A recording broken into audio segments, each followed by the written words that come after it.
Buggy bivuze uwahagurukiye kurwanya cyangwa umurwanyi wigenga. Filime ya mbere ya Buggy yakinwe mu 2016.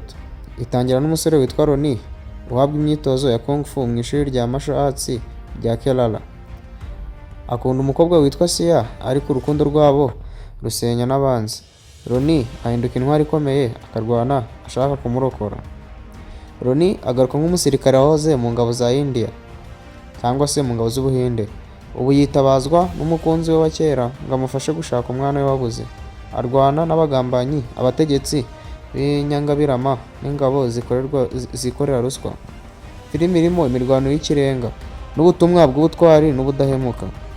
Ronnie agaruka kugira ngo arwane n'umutwe w'iterabwoba muri Syria kugira ngo akize umusaza we wishwe n'abagambanyi. Aha niho ubuhanga bwa Tiger Shroff mu mirwano bwerekana kuruta ahandi hose.